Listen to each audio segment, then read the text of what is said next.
पवित्र ओंकार चिरवंदनीय संस्थिता वंदेता परमेश्वरी भगवती बुद्धि प्रदान शारदा मधुमा भक्ति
महात्मा गांधी की, नेताजी सुभाष चंद्र बोस की, नेताजी सुभाष चंद्र बोस की, उत्कलमणि गोपबंधु दास की, उत्कलमणि गोपबंधु दास की, उत्कल गौरव मधुसूदन दास की, उत्कल गौरव मधुसूदन दास की, शहीद लखन नायक की, शहीद लखन नायक की, सदाशिव त्रिपाठी की, सदाशिव त्रिपाठी की, राधा मोहन साहू की, राधा मोहन साहू की, लक्ष्मी पंडा की, लक्ष्मी पंडा की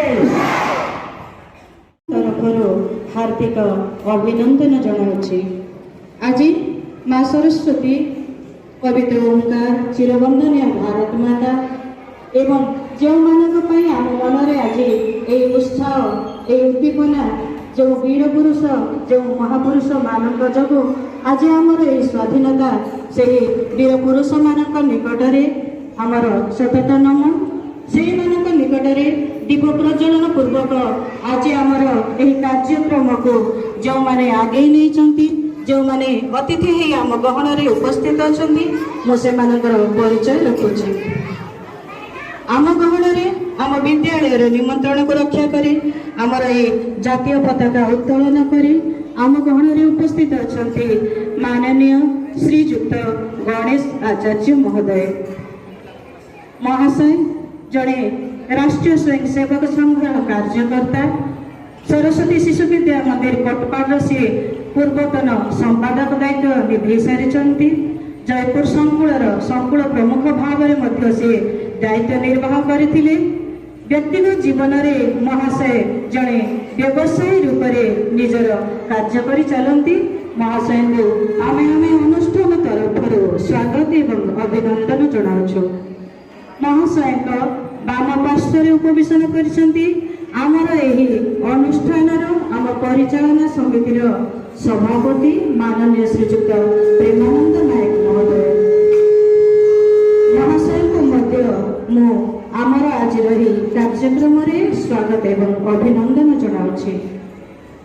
सभापति महोदय बाम पार्श्वर उपवेशन करिसेंती आम परिचालना समितिर संपादक माननीय श्रीजुक्त सत्यवादी मिश्र महोदय महाशय को आमर ही कार्यक्रम आम स्वागत एवं अभिनंदन जनाऊँ।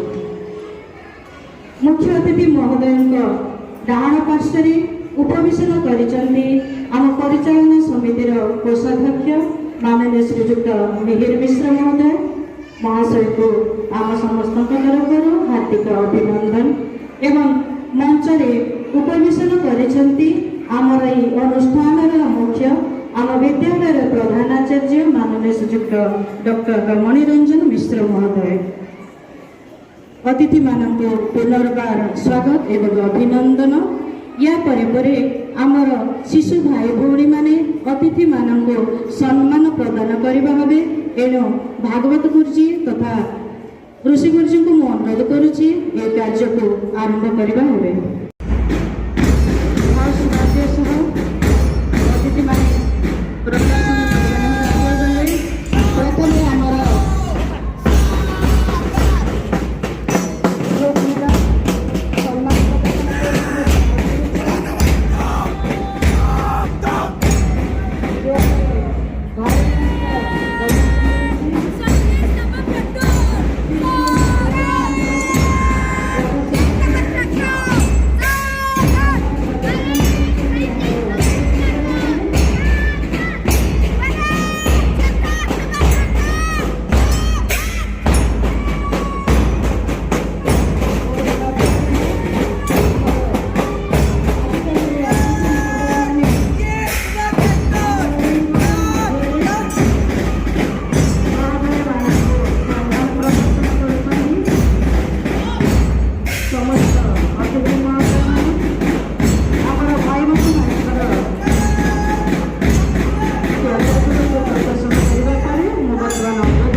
কদাপি ভুলিবা নাই মা জননী জনম ভূমি।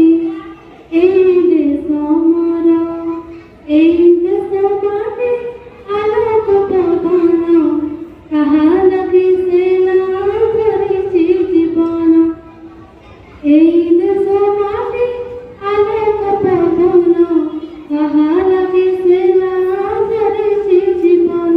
সে ধরিছি জীবন, ভরি দেলা মোর আখির সপন। এ দেশ পাহাড় নয় মা জননী জনম ভূমি। ভরি দেলা মোর আখির সপন। এ দেশ পাহাড় নয় মা জননী জনম ভূমি। এই দেশ মোর, এ দেশ পুরাণ গীতা ভগবত, শিখাইল মতে কহিବାକୁ সত। এ দেশ পুরাণ গীতা ভগবত, শিখাইল মতে কহিବାକୁ সত। এ দেশ মা বুঝি ଚାହିଁଅଛି ଆଜି, ଅହିଂସାର ଜୟକାରୀ ମା ଜନନୀ ଜନମ ଭୂମି। ତଳେ ଆମେ ଯେଉଁ ଉପସ୍ଥିତ ଅଛନ୍ତି ସରସ୍ୱତୀ ଶିଶୁ ବିଦ୍ୟା ମନ୍ଦିର ଅରବିନ୍ଦ ନଗରର ସଭାପତି ମହୋଦୟ, ସମ୍ପାଦକ ମହୋଦୟ, କୋଷାଧ୍ୟକ୍ଷ ମହୋଦୟ ଏବଂ ପ୍ରଧାନ ଆଚାର୍ଯ୍ୟ ମହୋଦୟ, ଉପସ୍ଥିତ ଗୁରୁଜୀ ଗୁରୁମା ବୃନ୍ଦ ଏବଂ ମୋର ପ୍ରିୟ ଛାତ୍ରଛାତ୍ରୀ ବୃନ୍ଦ ଏବଂ ଉପସ୍ଥିତ ଅନ୍ୟ ଗଣ୍ୟମାନ୍ୟ ବ୍ୟକ୍ତିଙ୍କୁ ମୋର ଯଥାମାନ୍ୟ ଜଣାଉଛି। ଆଜିର ପବିତ୍ର ସ୍ୱାଧୀନତା ଦିବସରେ ମୁଁ ଅତିଥି ଭାବରେ ଏଠି ଯୋଗ ଦେଇଥିବାରୁ ପ୍ରଥମେ ନିଜକୁ ଧନ୍ୟ ମନେ କରୁଛି। ଅଳ୍ପ ସମୟ ପୂର୍ବରୁ ମୋତେ କହିବା ପାଇଁ ଡାକିବା ପୂର୍ବରୁ ଆମେ ଯେଉଁ ବ୍ୟକ୍ତିଗତ ଗୀତ ଶୁଣିଲେ ମୋତେ ରୋମାଞ୍ଚିତ କଲା ଯେ ଆମେ ଦେଶକୁ ମା ବୋଲିକରି କହୁଛୁ। ଆଜି ସ୍ୱାଧୀନତା ଦିବସରେ ଆମେ ସମସ୍ତେ ଏ ଯେଉଁ ଗୀତ ଶୁଣିଲେ ବ୍ୟକ୍ତିଗତ ଗୀତ, ଆମେ ଦେଶକୁ ମୋର ମା ବୋଲିକରି କହୁଛୁ। ଆମେ କେତେ ଭଲ ପାଉଛୁ ଆମ ଦେଶକୁ। ଆମ ଦେଶର ବିଭିନ୍ନ ମହାପୁରୁଷଙ୍କର ନାଁରେ ଆମେ ଜୟ ଗାନ କଲେ। ଏସବୁ ଜାଣିବା ପାଇଁ ବିକଳରେ ଭାରତକୁ ଆସିବା ପାଇଁ, ସ୍ଥଳ ପଥରେ ଆସିବା ଅସୁବିଧା ହେଉଥିବାରୁ ଜଳପଥ ଖୋଜିବା ପାଇଁ ବିକଳ ହେଉଥିଲେ। ସେ ଦେଶର ରାଜାମାନେ ଶହ ଶହ ଲୋକଙ୍କୁ ଦେଇକରି କହୁଥିଲେ ଯାଅ ତମେ ଜଳପଥ ଖୋଜ। ସେ ଶୁଣିକି ଚିଡ଼ିଆ କହୁଛନ୍ତି ଏତେ ଜ୍ଞାନ ଏତେ ଧନ ସେ ଦେଶରେ ଅଛି, ଯାଅ ତାକୁ ଖୋଜ, ରାସ୍ତା ଖୋଜ ବୋଲିକି ଲୋକ ଲଗଉଥିଲେ। ଶହ ଶହ ବର୍ଷ ପର୍ଯ୍ୟନ୍ତ ସେମାନେ ରାସ୍ତା ଖୋଜୁଥିଲେ, ନିରାପଦ ରାସ୍ତା। ଏତେ ଜ୍ଞାନୀ ଆମେ ଥିଲେ। କିନ୍ତୁ ପରବର୍ତ୍ତୀ ସମୟରେ ବିଭିନ୍ନ ବିଦେଶୀ ଆକ୍ରମଣ ଦ୍ୱାରା ପ୍ରାୟ 400-500 ବର୍ଷ ବିଭିନ୍ନ ଆକ୍ରମଣ ଦ୍ୱାରା ଆମର ଯେଉଁ ଜ୍ଞାନର ଧାରା, ଆମର ଯେଉଁ ସମ୍ପନ୍ନ ସମାଜ ଥିଲା ଆଉ ଜ୍ଞାନର ଧାରା ଥିଲା, ଏ ସମାଜ ପାଇଁ କଷ୍ଟ ହେଲା, ଜ୍ଞାନର ଧାରା ବାଧିତ ହେଲା। ଆମେ ସଂଘର୍ଷ କରିବାକୁ ପଡ଼ିଲା ଆମର ସ୍ଥିତି ପାଇଁ। ସେ ସ୍ଥିତି ପାଇଁ ବିଭିନ୍ନ ସମୟରେ ସଂଘର୍ଷ କରିକରି ଶେଷରେ ଇଂରେଜ ଶାସନ ଶେଷ ପର୍ଯ୍ୟାୟରେ ଯେଉଁ ଆସିଲା, ତା ପୂର୍ବରୁ ଅନ୍ୟାନ୍ୟ ସବ କଣ ବିଭିନ୍ନ ଥିଲା। ଶେଷରେ ଯେଉଁ ଇଂରେଜ ଥିଲା ସେମାନଙ୍କୁ ହଟାଇବା ପାଇଁ ସ୍ୱାଧୀନତା ସଂଗ୍ରାମ ହେଲା। ସେ ସ୍ୱାଧୀନତା ସଂଗ୍ରାମରେ ଫେରେ ଆମେ ଆମ ନିଜ ଦେଶକୁ ନିଜେ ଶାସନ କରିବାର ଗଣତନ୍ତ୍ର ବ୍ୟବସ୍ଥାର ସୁଯୋଗ ପାଇଲେ। ବର୍ତ୍ତମାନ ଦେଶର ପ୍ରିୟ ପ୍ରଧାନମନ୍ତ୍ରୀ ସ୍ୱାଧୀନତାର ଅମୃତ ମହୋତ୍ସବ ବୋଲି କହୁଛନ୍ତି। 75 ବର୍ଷ ହେଲା ପରେ ଏଇଟା 78ତମ ସ୍ୱାଧୀନତା ଦିବସ। 75 ବର୍ଷରୁ ସ୍ୱାଧୀନତାର ଅମୃତ ମହୋତ୍ସବ ବୋଲି ଆମେ କହୁଛୁ। ଆମେ ସମସ୍ତେ ମନେ ରଖିବା, ଆମେ ନିଜେ ନିଜେ ଜଣେ ଭଲ ନାଗରିକ ହେବା। ଭଲ ଆମେ ବିଦ୍ୟାଳୟରେ ପାଠ ପଢୁଛୁ, ପ୍ରଥମ କର୍ତ୍ତବ୍ୟ ହେଉଛି ଭଲ ଭାବରେ ପାଠ ପଢିବା। ସମସ୍ତେ ଆମର ପ୍ରଥମ କର୍ତ୍ତବ୍ୟ ବହୁତ ବଢ଼ିଆ ପାଠ ପଢ଼ିବା ଆଉ କିଛି ବୃତ୍ତି କରିବା। ଆମର ଯେତେବେଳେ ସମୟ ଆସିବ ଆମକୁ କିଛି କାମ କରିବାକୁ ପଡ଼ିବ, ଆମେ କିଛି ବୃତ୍ତି କରିବା। କିନ୍ତୁ କେବଳ ନିଜ ବୃତ୍ତିରେ ରହିଲେ ଆମେ ସମ୍ପୂର୍ଣ୍ଣ ହେଇପାରିବା ନାହିଁ। ସମାଜ ପ୍ରତି ଆମର କର୍ତ୍ତବ୍ୟ ଅଛି। ଆଜି ଆମେ ସ୍କୁଲରେ 500-700 ଭାଇ ଭଉଣୀ ଏକା ସାଥିରେ ପଢୁଛୁ। ଆମେ ଗୁରୁଜୀ ପାଠ ପଢାଉଛନ୍ତି, ବହିରୁ ପାଠ ପଢୁଛୁ, ବିଭିନ୍ନ ମାଧ୍ୟମରୁ ଆମେ ଶିକ୍ଷା ଅର୍ଜନ କରୁଛୁ। କିନ୍ତୁ ସାଙ୍ଗସାଥୀ ଠାରୁ ଆମେ ସାମାଜିକ ବ୍ୟବସ୍ଥା ବି ଶିଖୁଛୁ। ସାଙ୍ଗସାଥୀଙ୍କ ପାଖରୁ ଆମେ ସାମାଜିକ ବ୍ୟବସ୍ଥା, ସମାଜରୁ ଆମେ ଯେଉଁ ଜିନିଷ କିଛି ଜ୍ଞାନ ବୁଦ୍ଧି ତର୍କ ଯୋଉଟା ଆମେ ସମାଜରୁ ପାଉଛୁ, ସେମିତି ସମାଜକୁ ଭଲ ଭାବରେ ଆମେ ଫେରାଇବା ବି ଆମର ଦାୟିତ୍ୱ।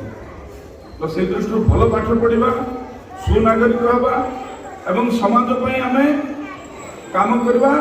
ସମାଜରୁ ଦେଶ ପାଇଁ ବି କାମ କରିବା। ଏହି ସଂକଳ୍ପ ଆମମାନଙ୍କ ମନରେ ନେବା,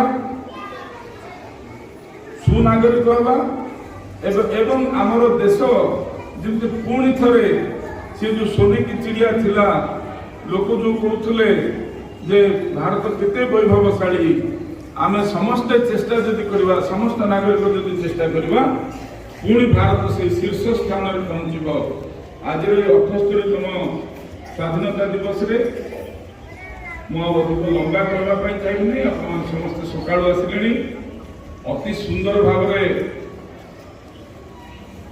ପ୍ରଦର୍ଶନ ହେଲା ଆପଣଙ୍କର ଯେଉଁ ବାଦ୍ୟ, ମୁଁ ବିଶେଷ କରିକି ଆମର ଘୋଷ ଭାଇ ଭଉଣୀମାନଙ୍କୁ ଧନ୍ୟବାଦ ଦେବି। ବହୁତ ସୁନ୍ଦର ପ୍ରଦର୍ଶନ କରିଛନ୍ତି ଏବଂ ଆପଣମାନଙ୍କର ମଧ୍ୟ ସଞ୍ଚାଳନ ଇତ୍ୟାଦି ବହୁତ ବଢ଼ିଆ ହେଇଛି। ଭାଇ ଭଉଣୀମାନେ ଆଗରେ ଠିକ୍ ଭାବରେ କରନ୍ତୁ, ଭଲ କରନ୍ତୁ, ଯେମିତି କରୁଛନ୍ତି ଧ୍ୟାନ ଦେଇକରି ପାଠ ପଢ଼ନ୍ତୁ, ଧ୍ୟାନ ଦେଇକରି ଅନ୍ୟାନ୍ୟ କାର୍ଯ୍ୟକ୍ରମ ବି କରନ୍ତୁ। এই ଆଶା ରଖିକରି ମୁଁ ଫେରେ ସମସ୍ତଙ୍କୁ ଧନ୍ୟବାଦ।